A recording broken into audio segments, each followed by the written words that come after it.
Attends. Je peux. Soyez bénis, bien-aimés, sœurs et frères. Nous allons enlever le masque.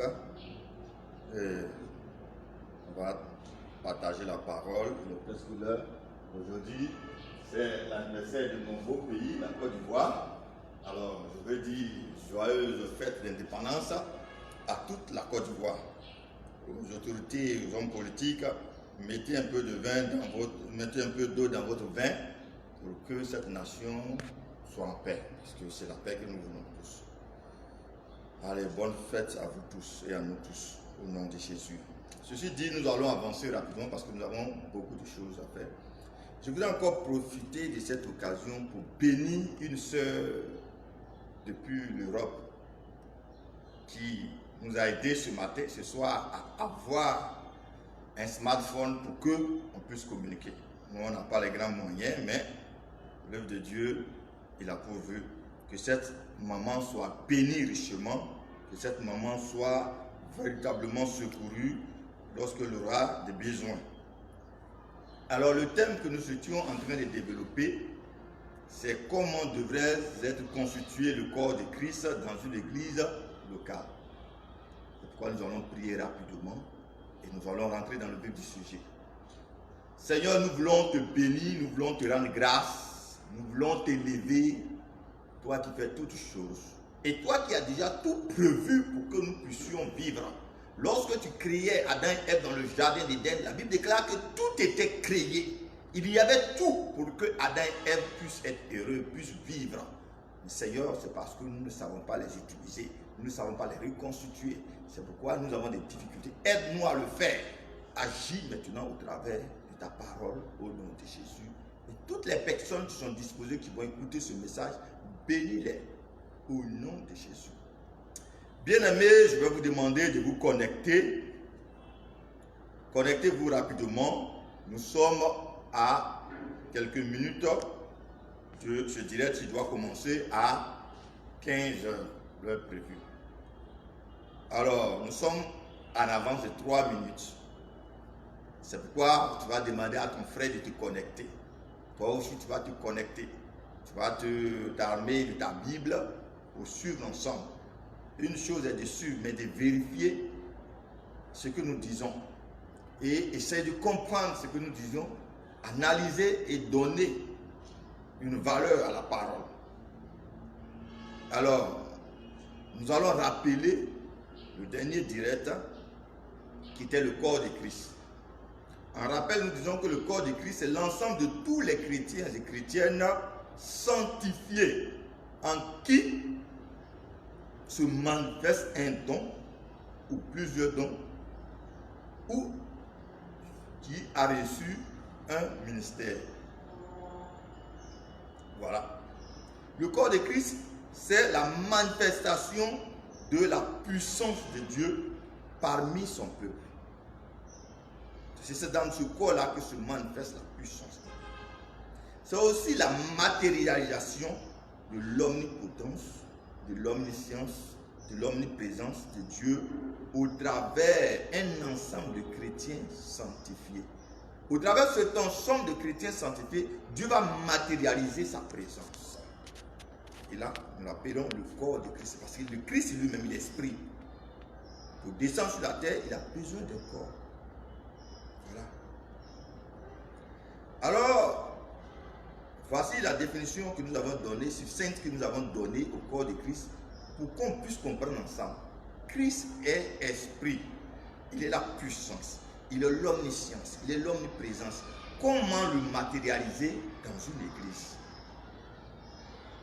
Voilà nos sujets, voilà notre difficulté, voilà ce que nous voulons comprendre. Parce que nous ne pouvons pas comprendre que dans l'église de Dieu, on ne puisse pas avoir solution de quelconque problème que ce soit. Il ne doit pas avoir un homme qui vienne à l'église et qui ne trouve pas gain de cause. Quel problème Dieu ne peut pas résoudre? Voilà. Et c'est pourquoi nous nous posons la question de savoir, le thème du jour, comment devrait être constitué le corps de Christ dans une église locale. Voilà. Alors pour parler de ce thème-là, pour développer ce thème, nous avons choisi de le partager en 3 thèmes, sous-thèmes, c'est-à-dire en 3 petits 1, petit 2 et petit 3, pour que nous puissions ensemble comprendre. En petit 1, nous allons comprendre les rangs honorifiques dans une église locale et l'objectif même de la création de l'église ou du corps de Christ. En petit 2, en grand 2, oui, grand 1, grand 2. En grand 3, la composition du corps de Christ dans une église locale. Voilà. Ces 3, grand 1, grand 2, grand 3 vont nous donner de comprendre comment devrait être constitué le corps de Christ dans une église locale. Alors pour le rang honorifique, nous allons comprendre, Pierre va nous aider à comprendre les rangs honorifiques dans une église. Alors les différents rangs honorifiques sont établis par la première lettre de Pierre, de l'apôtre Pierre, qui comporte 5 chapitres, je crois, oui, 5 chapitres. Et donc dans le discours de l'apôtre Pierre, on voit clairement se dessiner les différents rangs honorifiques dans une église locale. Pourquoi? Parce que dans un discours, quand on parle aux officiels, vous comprenez qu'on parle selon la grade, l'élévation de grade en moins grade et on descend. Messieurs les présidents, messieurs les élus, messieurs les ministres, messieurs les préfets, messieurs, voilà, donc on descend au fur et à mesure. Voilà, c'est comme ça. Donc, Pierre va utiliser cette méthode et cela va nous aider à connaître et à comprendre les rangs honorifiques qu'il peut y avoir dans une église locale. Au premier rang honorifique, nous avons les hommes de Dieu. Oui, les hommes de Dieu. Les sacrificateurs. Le leader et ses collaborateurs, pasteurs. Ce sont ceux-là qui sont au premier rang. Vous allez comprendre tout à l'heure, vers la fin là-bas, pourquoi on parle de le pasteur et ses collaborateurs pasteurs. C'est-à-dire ceux qui sont aussi sacrificateurs, mais ils ne sont pas ministres, ils ne sont pas leaders, ils sont à côté d'un leader. Parce que tu peux avoir un ministère et être à côté d'un leader. Donc ton ministère s'exerce comme si c'était un don que tu avais. Alors donc, le premier rang, Pierre l'a décrit dans 1 Pierre 1 et 2. 1 Pierre chapitre 1, 1 Pierre chapitre 2 s'adresse à ces hommes de Dieu, à ces sacrificateurs qui sont au premier rang honorifique, selon les discours que Pierre adressait à l'église locale. Parce que 2 Pierre là-bas parle de l'église en corps de Christ macro. Voilà. Dans le second rang, les honneurs reviennent aux femmes. Femme de l'église, c'est-à-dire la femme du leader, la femme des collaborateurs, les pasteurs qui travaillent avec le leader et les femmes des responsables de l'église et les femmes qui sont aussi mariées ou les femmes âgées. Tous ces beaux mondes-là se trouvent au deuxième rang honorifique. Après les pasteurs, ce sont les femmes. Ce n'est pas moi qui le dis, c'est Pierre qui fait le discours et qui décrit ce rang tel que c'est. Alors donc, les femmes, vous voyez que quand tu travailles avec un collaborateur, que tu donnes du respect à sa femme, ben, il se sent honoré, donc il se doit de te donner aussi respect et il se sent dans l'œuvre que tu fais. Alors donc, le deuxième rang est décrit par 1 Pierre 3 et 4. 1 Pierre chapitre 3, 1 Pierre chapitre 4. Dieu parle là ici aux femmes. Deuxième rang honorifique. Et enfin, le dernier rang honorifique est donné aux responsables de l'église et ou aux anciens. Parce que ce sont les anciens qui deviennent responsables. Les anciens de l'église ou les responsables de l'église sont des personnes qu'il faut aussi respecter dans l'église. Il faut qu'on amène le peuple à les respecter. C'est eux les derniers rangs honorifiques. Et là, vous le voyez dans 1 Pierre chapitre 5, quand vous le lisez. Donc 1 Pierre chapitre 1 et 2, c'est les hommes de Dieu. 1 Pierre chapitre 3 et 4, ce sont les femmes de l'église. 1 Pierre 5 parle des responsables. Voilà le rang honorifique que nous pouvons observer. Si nous observons ce rang honorifique, il va sans dire qu'il n'y aura pas de désordre. Voilà. Il n'y aura pas de désordre. Sa place. Et comme chacun est concerné et honoré dans l'œuvre, il se sentira aussi concerné et engagé dans l'œuvre de ce fait. Voilà. Et on éviterait aussi des débordements. Voilà, la femme de pasteur qui veut prendre, il y a un deuxième pasteur qui est là, et puis elle veut prendre la décision avant le deuxième pasteur. Ça fera un désordre. Tout ça, ça va être un désordre, et les autres frustrations par moment qui peuvent diviser le corps de Christ vont être effacées. Si nous respectons l'ordre, les honneurs que Pierre a établis, sachant bien que Pierre, c'est la pierre édifice de l'église, sur qui, si l'église est bâtie, la mort ne prévaudra plus sur elle. Voilà. Alors, nous passons au deuxième point, grand 2, à l'objectif de la création de l'église ou du corps de Christ. Pour ce faire, nous allons lire un passage rapidement. Éphésiens 4, verset 10. Excusez-nous pour tous ces emmerdements d'appel. Vous pouvez laisser les appels un moment. On est en direct. Alors, Éphésiens 4, 10 à 13.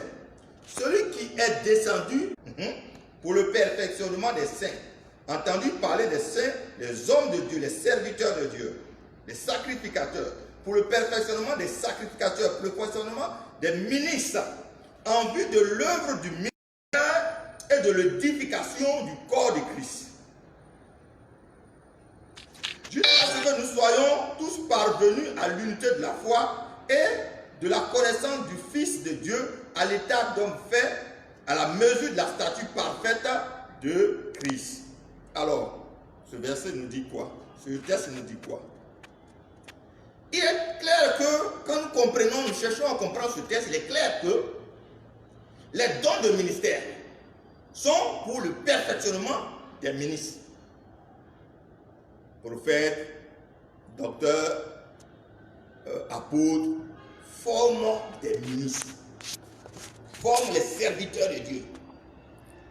Et quand le serviteur de Dieu est en train d'exercer, il est formé dans son ministère. Alors, quand le ministre est formé, il est rendu apte à exercer son ministère. Alors, dans son ministère, le ministre a pour rôle de construire le corps de Christ en vue du ministère et de l'éducation du corps de Christ. Chaque ministre de Dieu a pour objet de construire, de constituer le corps de Christ. Et enfin, c'est le corps de Christ qui amènera chaque fidèle à l'accomplissement. Chaque fidèle ou chaque disciple, y compris le ministre lui-même. C'est le corps de Christ constitué par le ministre qui va former le corps de Christ. Qu'est-ce que ça veut dire?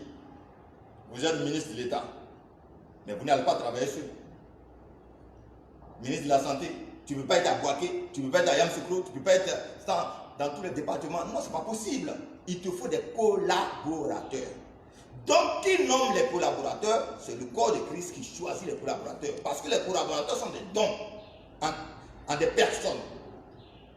Or, le don, c'est l'Esprit de Dieu en des personnes que tu dois pouvoir retrouver et les ramener et former un ensemble dans lequel Dieu va se manifester. Donc, voilà le rôle que les hommes de Dieu ont. Former le corps de Christ. Et quand le corps de Christ est formé, il est la tête de l'église, il gère l'église. C'est comme ça. Et ça, le corps de Christ va amener à la perfection le ministre lui-même aussi. Parce que c'est Christ, c'est l'Emmanuel maintenant qui sera présent dans cette église. C'est le corps de Christ qui a la capacité de faire de chaque fidèle un homme de la foi, la même foi que Jésus-Christ. C'est le corps de Christ qui peut vivre ça. Ou bien c'est le corps de Christ qui peut remplir chaque chrétien à la mesure parfaite de Christ. C'est-à-dire de faire de chaque chrétien ou chrétienne une femme ou un homme ayant la nature divine. Comme notre frère. Que nous devons devenir comme lui. Car la Bible dit que quoi? Dans Luc 6, 10, la Bible dit que tout disciple accompli doit être comme son maître. Et le maître, donc nous devons être, c'est Jésus-Christ. Nous sommes tous disciples de Jésus. C'est pourquoi on nous appelle chrétiens, ce qui veut dire petit Christ. Voilà. Alors il faut que nous soyons accomplis pour devenir comme le maître, le premier-né d'esprit. Nous aussi, nous devons naître d'esprit. Nous devons tous parvenir à la mesure de la stature parfaite de Christ. Nous devons accéder à la perfection ou à la totalité du Saint-Esprit. Appelé aussi la plénitude du Saint-Esprit. Voilà. On doit avoir la plénitude du Saint-Esprit en nous, la totalité de l'Esprit de Dieu en nous. Et qui peut nous y conduire? C'est le corps de Christ. Il est donc clair qu'aucun serviteur, aucun ministre de Dieu, à lui seul, aussi fonctionné soit-il là, n'a la capacité de faire parvenir un peuple à la perfection. Même si lui-même était déjà par miracle, avait atteint la perfection.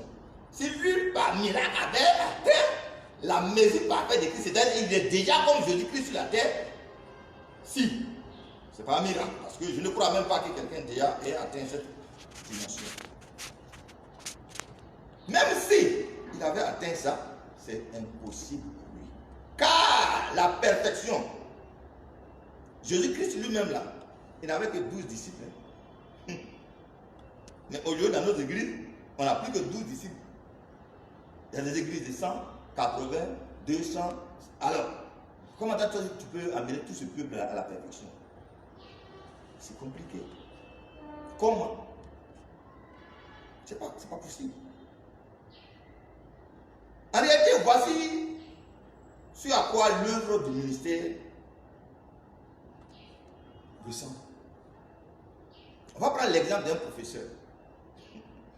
Un professeur qui peut-être a une salle de classe, bon, voilà, une église peut contenir, on prend tout hasard 80 personnes ou bien 100 personnes. Un professeur qui a 100 personnes dans sa classe. Alors, en qui il doit transmettre 7 ministères? Parce qu'il y en a 7 ministères. Quand vous lisez Apocalypse 1, 2, 3, l'apôtre Jean vous dit que en plus des 5 ministères de l'apôtre Paul, il y a eu 2 autres ministères pour achever les ministères. Donc, le professeur là, qui est le serviteur de Dieu, doit pouvoir transmettre les 7 ministères à chaque élève. Alors, il y en a 100. Et encore, il y a 9 dons. Donc, nous faisons un calcul de 16 matières, par exemple, que toi, le professeur, tu dois pouvoir transmettre à 100 personnes. Ça peut être un peu facile pour certains.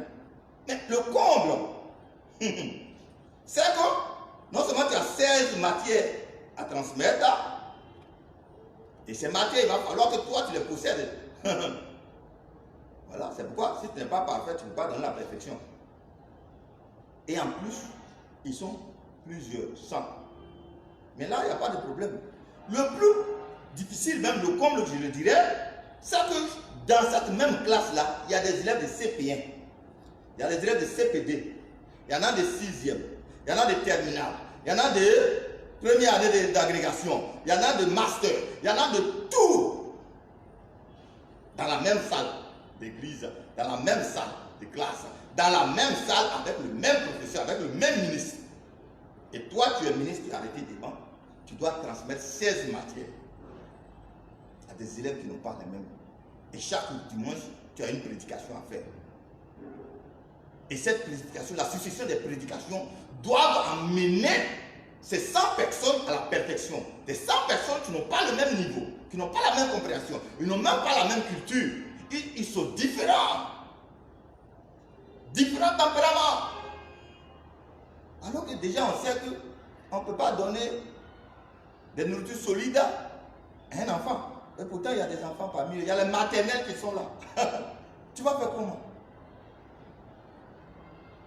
Voilà. C'est à quoi ressemble réellement le ministère avec qui nous amusons. Nous nous amusons.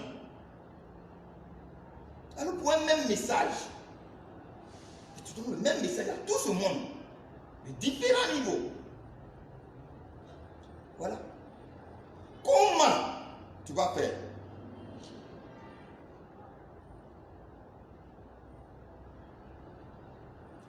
Malgré qu'ils n'ont pas le même niveau, malgré qu'ils sont beaucoup, malgré qu'il y a assez de matières, il y a 7 ministères, il y a 9 dons, il y a encore plusieurs autres choses, dimensions de Dieu à transmettre. Et ils n'ont pas le même niveau. Et tu as le même message pour eux tous.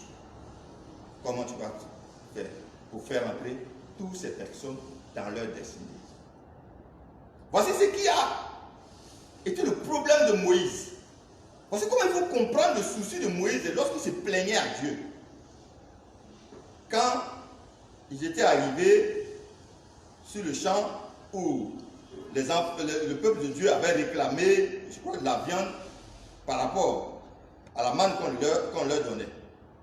Nous allons le voir dans Nombre 11, 14 à 17.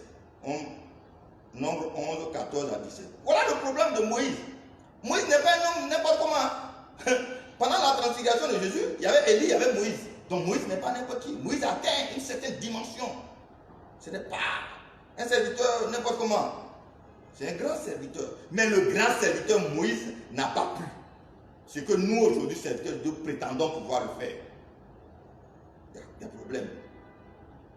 Alors voilà ce que Moïse va répondre à la pression de la charge qui était sur lui. Il dit, je ne puis pas, à moi seul, porter tout ce peuple, car il est trop pesant pour moi. Plutôt que de me traiter ainsi, tue-moi, je te prie. Si j'ai trouvé grâce à tes yeux et que je ne vois pas mon malheur. L'Éternel dit à Moïse, rassemble auprès de toi, auprès de moi, 70 hommes, des anciens d'Israël, de ceux que tu connais comme anciens du peuple et ayant autorité sur lui. Amène-les à la tente d'assignation et qu'ils s'y. Alors, je reviens un peu, je reprends un peu, voilà. L'Éternel dit à Moïse, rassemble auprès de toi 70 hommes des anciens d'Israël, de ceux que tu connais comme anciens du peuple et ayant autorité sur lui. Amène-les à la tente d'assignation et qu'ils s'y présentent avec toi. Je descendrai et là je descendrai et là je te parlerai. Je prendrai de l'esprit qui est sur toi et je le mettrai sur eux, afin qu'ils portent avec toi la charge du peuple et que tu ne la portes pas à toi seul. Voilà. Moïse a pleuré pour donner à Dieu. Il dit non, Dieu, ça je ne peux pas. Vraiment, vaut mieux que tu me tues que ma fin soit misérable. Et voilà ce que le Seigneur va lui dire. Amène 70 personnes. Pour que je prenne de ton esprit, l'esprit qui est sur toi là, et je vais le donner afin qu'il t'aide à porter la charge ensemble. Qu'il t'aide à porter la charge ensemble. Alors donc cela voudrait dire que l'esprit de Dieu qui était en Moïse, renfermé en Moïse, il fallait 70 personnes ordinaires pour contenir cet esprit. Ce n'est pas du jeu. Le corps de Christ, ce n'est pas du jeu. Depuis ce jour jusqu'à nos jours, aucun serviteur ou ministre à lui seul ne peut porter toute la puissance de Dieu. C'est pas possible. C'est pas possible, tu ne peux pas. Alors, nous allons parler comme Obama qui disait au peuple africain, on n'a plus besoin des présidents forts, mais on a besoin des nations fortes. Voilà. On a besoin des nations fortes. On n'a plus besoin des présidents forts, mais on a besoin des nations fortes. On n'a pas besoin des hommes de Dieu pour dire qu'ils sont puissamment loin. Non, mais on a besoin d'une église équilibrée, ayant établi normalement le corps de Christ. Et lorsque le corps de Christ est formé, oh, la manifestation de la plénitude est là. Et si la plénitude se manifeste, à lui la puissance, à lui la force, à lui le pouvoir, Christ. Bien entendu. On a besoin des églises fortes, des églises bien constituées. Voilà ce qu'on a besoin maintenant. On a besoin des églises fortes. On n'est plus au temps où quelqu'un va venir dire non, je réveille tout le monde. Non, c'est pas possible. C'est pas possible. On a besoin des églises fortes.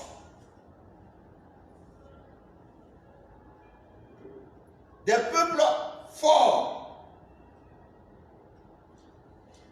L'église n'a plus besoin des hommes de Dieu, je le répète, forts. C'est vrai, on en a besoin, mais ce n'est pas ça qui fait. Parce qu'à lui seul, sa force ne peut pas amener tout le peuple à la perfection. Ce n'est pas possible. Mais on a besoin d'un corps de Christ bien constitué pour déployer toute la puissance de l'Éternel des armées. Pour dire toute la vérité et opérer dans toutes les dimensions et remplir nous tous de tout. Et là, Éphésiens 1, 23 le dit clairement. Il faut que nous soyons tous remplis de tout. Et comment toi tu peux me remplir de tout? Alors que toi tu n'es que prophète. Je dois être rempli du ministère des apôtres. Je dois être du ministère d'évangéliste. Le ministère de tout doit me remplir. Tu ne peux pas. C'est compliqué. Et c'est ce qui va nous conduire à la dernière partie, la composition du corps de Christ. La composition du corps de Christ. Alors pour ce dernier grand 3, la composition du corps de Christ, nous allons lire très rapidement 1 Corinthiens 12, 27 à 28. 1 Corinthiens 12, 27 à 28. 1 Corinthiens 12, 27 à 28. Voilà. Il dit, vous êtes le corps de Christ et vous êtes ses membres, chacun pour sa part. Et Dieu a établi dans l'église premièrement des apôtres, secondement des prophètes, troisièmement des docteurs. Et ensuite, ceux qui ont le don de miracle, puis ceux qui ont le don de guérir, le don de secourir, le don de gouverner, le don de parler de diverses langues. Voilà. Voilà. Donc, nous avons d'abord premièrement apôtres, prophètes, docteurs, don de miracles, don de guérir, don de secourir, don de gouverner, don de parler de diverses langues. Donc, dans une église locale, le corps d'église devrait avoir 1, 2, 3, 4, 5, 6, 7, 8 membres. Normalement. Donc, en plus du leader, il doit avoir 7 collaborateurs. En plus du ministre, il nous faut des collaborateurs. Tu ne peux pas gérer le ministère seul. Laissons à faire les petits problèmes calculs là. Et puis, mettons-nous au travail.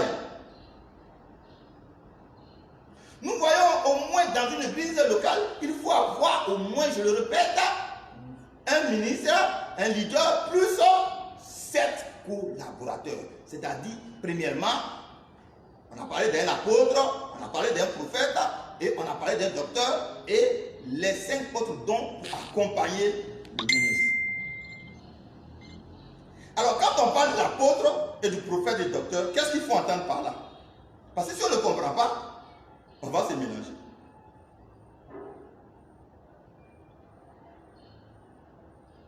Qu'est-ce qu'il faut comprendre par là? prenons apôtre, prophète, docteur, c'est des ministères. Alors que moi, je suis un prophète. Le Seigneur m'a dit d'ouvrir une église, j'ai ouvert une église. Mais tu me dis non, s'il n'y a pas apôtre, ça ne fonctionne pas. Il y a un problème. Donc, lorsque l'apôtre Paul donnait les détails que nous venons de lire, premièrement apôtre, deuxièmement prophète, en ce moment on était au ministère d'apostolique, on était avec les apôtres. C'est après les apôtres que le prophète, les autres sont venus. Mais quand on s'appuie sur la révélation de cette église, de l'apôtre Jean, qui donne indépendance au ministère, qui donne indépendance aux églises, c'est-à-dire on peut avoir une église où il y a un prophète qui est établi dessus, on peut avoir une église où il y a un apôtre, et puis l'église est indépendante. Quand on prend ça et qu'on ajoute au premier, voilà ce que le Saint-Esprit nous aide à comprendre. Qu'est-ce qu'il faut comprendre? Alors, quand on dit premièrement apôtre, on parle d'un sémeur. Et deuxièmement, prophète, un arroseur. Troisièmement, docteur, celui qui vient affermir ou solidifier. C'est-à-dire que l'apôtre, celui qui vient, il sème la parole. L'autre vient, il arrose la parole. Et l'autre vient, il affermit. C'est-à-dire comment? Je viens, je donne un message. Par rapport au message que j'ai donné, peut-être j'ai donné le message sur le mariage. L'apôtre, le sémeur, l'homme de Dieu, le ministre qui a sémé la parole, il a parlé de mariage. Le prophète ou le chantre qui vient, lorsqu'il commence à ministrer, il te dit, mais toi par rapport à la parole, on dit, c'est tel monsieur qui est ton mari. Il a arrosé. La révélation de la parole qui a été enseignée. Maintenant, quand on t'a dit c'est ton mari là, comment tu vas faire pour que tu te maries? Le docteur vient t'affermir. Ah, voilà. Si tu n'es pas baptisé, il faut te baptiser. Si tu n'as pas ça, il faut faire ça. Il faut que tu saches ce que c'est que le mariage. Il faut que tu fasses ça. Tout ça, quand c'est bien dit, bien fait, la personne sait à quoi il faut et il continue de grandir dans la foi. Donc, il faut un ministère qui sème, un autre qui arrose, un autre qui affermit. Et en plus de cela, il faut les cinq dons pour que l'église ne soit plus une cellule. Parce que nos églises sont des cellules. Il ne faut pas se mentir, il ne faut pas se voiler la face. Si nous n'étions pas des cellules, on allait pouvoir résoudre tous les problèmes qui viennent à nous. Il faut qu'on constitue le corps de Christ réellement. Alors, l'église doit commencer par l'enseignement. Après l'enseignement, la révélation de l'enseignement. Ensuite vient l'enseignement approfondi, plus détaillé. Apôtre, prophète et docteur. Et là, ça ne suffit pas. Après encore, il faut maintenant les différents dons de miracles, dons de guérison. Parce que les personnes que vous allez enseigner et donner tous ces détails, ils ont des réalités. Il faut pouvoir résoudre ces réalités. Quelqu'un qui vient et qui est là, sa main collée comme ça, il n'arrive pas à se défaire de cette main qui est collée, c'est ça son problème. Mais s'il y a quelqu'un qui a le don de miracle, et le Seigneur lui donne le pouvoir d'aller, que la main repousse, et la main repousse, mais cette personne, on n'a plus rien à lui donner encore. Voilà, il manque cela dans nos églises. Alors si vous avez ces trois ministères, leur exercice et réveille les dons que Dieu ou le Saint-Esprit avait dispatchés dans le peuple de Dieu, qui forme aussi le corps de Christ, le peuple sanctifié de Dieu. Alors donc, il faudra maintenant continuer à travailler afin que Dieu dispose ses dons au fur et à mesure, C'est-à-dire que le corps de Christ, c'est comme, bon, je prends un homme comme ça, mais moi, le corps de Christ, c'est un homme spirituel, c'est une personnalité spirituelle, donc on ne la voit pas physiquement. C'est dans chaque membre de ces 8 collaborateurs, plus de ces 7 collaborateurs, plus l'homme de Dieu, plus le leader. C'est en ce personne-là qu'on doit maintenant amener le don de guérison, le don de miracle, le don de parler de différentes langues. Parce que si je dois parler de différentes langues, aujourd'hui on est en train de prêcher, maintenant le Seigneur voudrait qu'on parle à un Mauritanien. Mais, celui qui a le don de différentes langues, dès que le message est donné, le message, parce qu'un message dans l'église peut concerner une seule personne, peut s'adresser à une seule personne. Alors la personne, elle est Mauritanienne, elle n'a pas compris ce que vous avez dit. Le collaborateur qui a ce don transmet directement. Quand le Saint-Esprit le saisit, il commence à parler. La personne qui écoute dit, André, Dieu me connaît. Hein? Là, dit André, voilà. On ne fait pas vivre l'église parce qu'on n'a pas constitué le corps de Christ. Et ça, il faut que nous revoyions cela. Il faut que nous nous attelions à le faire. C'est très important. Donc l'exercice du ministère va maintenant réveiller les autres dons. Et maintenant, Dieu va les établir. Ce n'est pas l'homme qui établit un collaborateur. Quand tu établis un collaborateur, là, tu l'as établi sur quelle base? Non! C'est après maintenant, quand tu finis de l'établir, on met 100 francs dans ton corbeille d'offrande, il est là, il regarde. Il ne suit plus ce couvert est là. C'est lui qui veut venir compter l'argent avec les leaders. Donc voilà encore le problème. Il faut que Dieu l'établisse. Donc toi, tu exerces le ministère. On va lire dans Actes 13, verset 2. Actes 13, 100. Je vais chercher Actes 13, parce qu'il faut que nous lisions ça rapidement. Actes 13, verset 2. On va le lire. Comment la chose se matérialise réellement. C'est qu'on est en train de dire, les collaborateurs, comment ils sont choisis par Dieu et comment ils sont établis pour qu'ensemble vous formez le corps de Christ. Une seule puissance dans laquelle le Saint-Esprit va se matérialiser avec puissance, avec feu. Il dit, pendant, Acte 13, 2, pendant qu'ils servaient le Seigneur dans leur ministère et qu'ils gênaient, le Saint-Esprit dit, mettez-moi à part Barnabas et Saul pour l'œuvre à laquelle je les ai appelés. C'est lorsque tu seras en train de ministère exercer. Les 3 premiers, si tu as pu, le Saint-Esprit les a constitués, vous travaillez, vous priez, vous jeûnez, parce que je sais que après, celui qui sème, l'apôtre, après, le prophète qui arrose, celui qui arrose, il y en a maintenant, l'évangéliste aussi peut s'aimer, parce que l'évangéliste enseigne aussi. Lui, il enseigne, il arrose en même temps. Vous voyez? Donc, quand tu as trouvé dans ton église, ou bien toi-même qui es prophète, le Seigneur peut te donner un don d'apôtre, un don d'enseignant. Donc, tu as sémé la parole. Tu as la capacité d'arroser, tu as arrosé. Mais qui va affermir? Si vous avez trouvé les 3 compartiments avec le Seigneur, il les a établis auprès de toi. Vous priez, vous exercez chacun selon la foi que le Seigneur vous a donnée. Et il va réveiller les dons. C'est en priant maintenant, le Seigneur te dit, tel fidèle qui est là-bas, rapproche-le vers toi. Mets-le à tel niveau. Mets-le ça.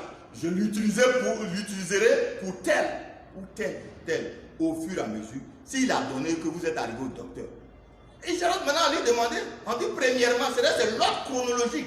Après maintenant, docteur là, on va lui demander. Après docteur, le 4e niveau, c'est don de miracle. Ah Seigneur, maintenant tu nous as donné un docteur. Il nous faut maintenant un don de miracle. On prie, on jeûne, on ministre.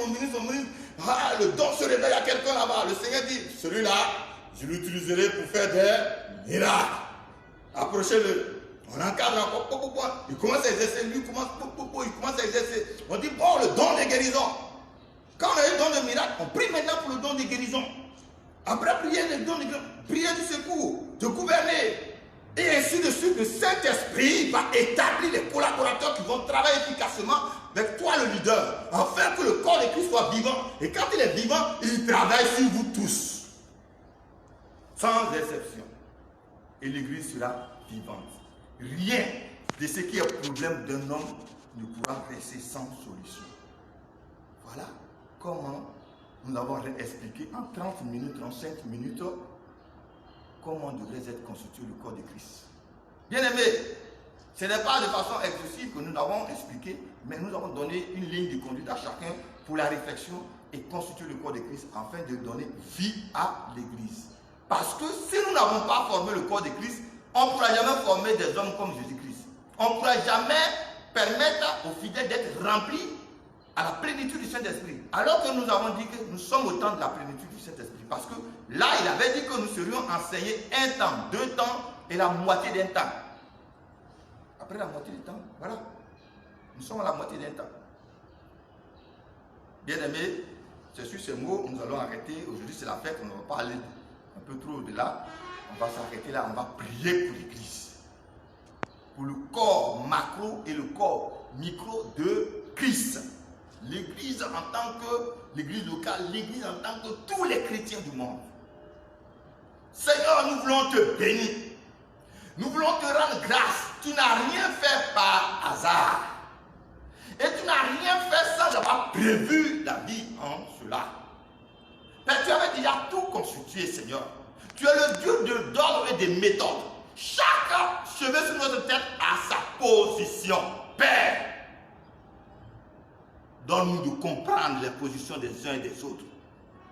Donne-nous de comprendre comment constituer le corps de Christ. Parce que, Seigneur, l'Église est ton épouse.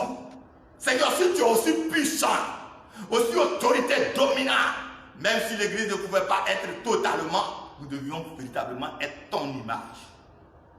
Mais hélas, viens en aide à ton peuple. Parce qu'il faut que tu aies des frères, les seconds-nés, les fils de Dieu, dont le monde attend la révélation, Père. Et ce n'est que par le corps de Christ qu'on pourra avoir la révélation des fils de Dieu. Jésus, aide-nous, Papa. Aide-nous, ouvre les yeux de tes serviteurs. Ouvre les yeux des ministres, afin qu'ils sachent que dans leur église, ils doivent forcément constituer le corps de Christ et laisser le temps au corps de Christ de travailler à la perfection de tous. Que ton nom soit élevé. Je sais que tu m'entends depuis là-haut. Je sais que tu nous écoutes, tu nous vois. Et que le temps est arrivé pour que tu amènes ton peuple de l'autre bord. Que toute la gloire te revienne, Jésus, dans tout le monde entier. Je bénis ton nom pour la vie de l'Église. Dans cette nation, la Côte d'Ivoire, je bénis ton nom pour la vie de l'Église. Parce que lorsque l'Église n'est pas vivante, les nations sont chancelantes. S'il te plaît, Papa, aide-nous. Nous sommes la lumière. Si notre nation est dans les ténèbres, c'est parce que nous ne brillons pas. Si notre nation est dans les difficultés, c'est parce que nous ne sommes pas ce que nous devons être. Je t'en supplie, notre Père, aide ton époux, aide ton épouse, Seigneur, aide ton épouse, Seigneur, aide ton épouse, Seigneur, et que toute la gloire te revienne, afin que nous puissions te témoigner. Au nom de Jésus, nous avons prié. Amen.